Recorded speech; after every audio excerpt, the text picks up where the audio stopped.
ආයුබෝවන් මේ අපේ Rasa Kirula YouTube channel එක. ගෙදරට කෙසෙල් ගෙනල්ලා ඉදලා වැඩි වුණාම අපි වීසි කරනවා. දැන් එහෙම කරන්න ඕනේ නැහැ. මේ තියෙන්නේ ඒ කෙසෙල් වලින් හදාගන්න පියෝස්. බලමු කොහොමද හදන්නේ කියලා. හොඳටම ඉදිච්ච කෙසෙල් ගෙඩි ග්‍රෑම් 250ක් විතර අරගත්තා. ලෙරි ටික අයින් කරලා මේ විදිහට පුංචි පෙති වලට කපාගෙන දැන් මම මේක හොඳට පොඩි කරගන්න තමයි සූදානම් වෙන්නේ. ඔයාලට ස්මෑෂර් එකකින් හරි අතින් හරි මේක හොඳින් පොඩි කරගන්න පුළුවන්. මෙතෙන්දී ඕනම කෙසෙල් වර්ගයක් ගන්න පුළුවන්. හැබැයි ඇඹුල් කෙසෙල් ගත්තොත් ගොඩක් රසයි.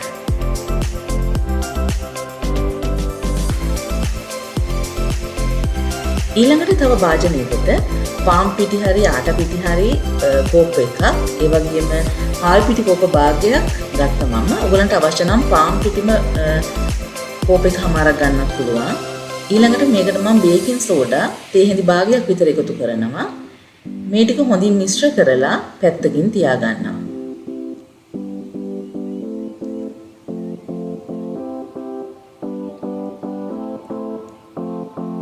ඊළඟට පොටි කරගත්ත කෙසෙල් ටිකට සීනි මේස් හැඳි 3ක් විතර එකතු කරනවා. ඊළඟට සුවඳ කුඩු මෙතන එනසාල් කුරුඳු මම හොඳට කුඩු කරගෙන තේ හැඳි භාගයක් විතර. ඊළඟට ලුණු ස්වල්පයක්, වැනිලා තේ හැඳි භාගයක් විතර එකතු කරනවා. සීනි තමන්ට අවශ්‍ය ප්‍රමාණයට බලලා දාගන්න පුළුවන්.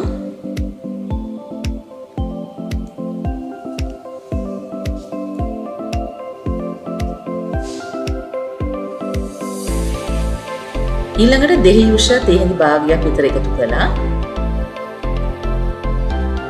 දැන් පිටි මිශ්‍රණයෙන් ටික ටික මේකට එකතු කරන්නයි තියෙන්නේ. මෙන්න මේ විදිහට හොඳින් මිශ්‍ර කරගන්නවා.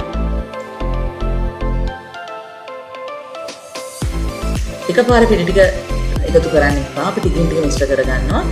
මේ වෙලාවේදී ටිකක් තද ගතියක් තියෙනවා අපේ මේ මිශ්‍රණයේ. ඒක අපි ෆ්‍රෙෂ් මිල්ක් දාලා තමයි මේක අනාගන්නේ.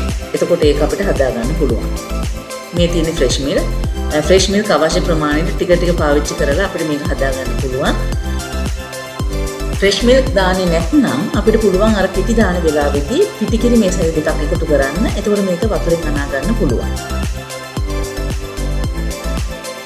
අවශ්‍ය පදම එනකම් ෆ්‍රෙෂ් මිල්ක් ටික ටික එකතු කරමින් මේක හොඳට අනා ගන්න අපි.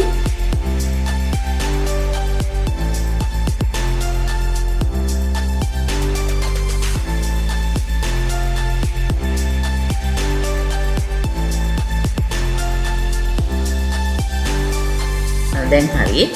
මෙන්න මේක තමයි පදම. ටිකක් මේ විදිහට කඩා හැරෙන ප්‍රමාණයට තියෙන්න ඕන අපේ මිශ්‍රණය. දැන් මේක මේ විදිහට වහලා විනාඩි 15ක් විතර තියාගන්නවා. මේ විනාඩි 15කට පස්සේ මම මේ සූදානම් වෙන්නේ මේ ටික දැන් තෙල් එකේ බෙද ගන්න. තෙල් ටික සාමාන්‍ය ගින්දර ප්‍රමාණයට තියලා රත් කර ගන්න ඕනේ. ඊළඟට මේ විදිහට තෙල් ටික රත් වෙලාද කියලා බලලා හැන්දකින් අරගෙන මේ වගේ ටික ටික තෙල් එකට එකතු කරන්න ඕනේ. මේකෙදි හැඩයක් අවශ්‍ය වෙන්නේ නැහැ. ගොඩක් එකතු කරන්නත් එපා. ඔයගලන්ට පේනවා මම හැන්දෙන් භාගයක් විතර තමයි මෙතෙන්දී එක පාරකට දාගන්නේ. වැදගත්ම දේ තමයි මේක දිගටම ඒ පැත්ත මේ පැත්ත පෙරලමින් තමයි අපි මේක බෙද ගන්න ඕනේ. නැත්තම් කර වෙන්න පුළුවන්. ගොඩක් ලොකුවට හදා ගන්නත් හොඳ නැහැ. මොකද ඒතකොට මැද්ද මේක ඉදෙන්නේ නැති වෙන්න පුළුවන්. මේ විදිහට මේ පැත්ත පෙරලමින් තමයි අපි මේක බෙද ගන්න ඕනේ නේ.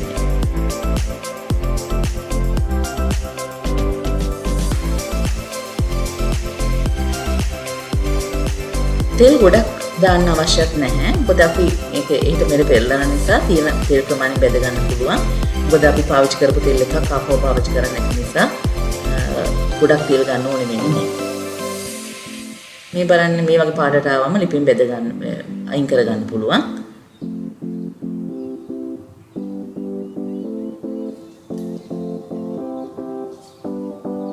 ගින්දර මෙන්න මේ වගේ තියාගන්න. ගොඩක් ගින්දර වැඩි කරගන්න එපා.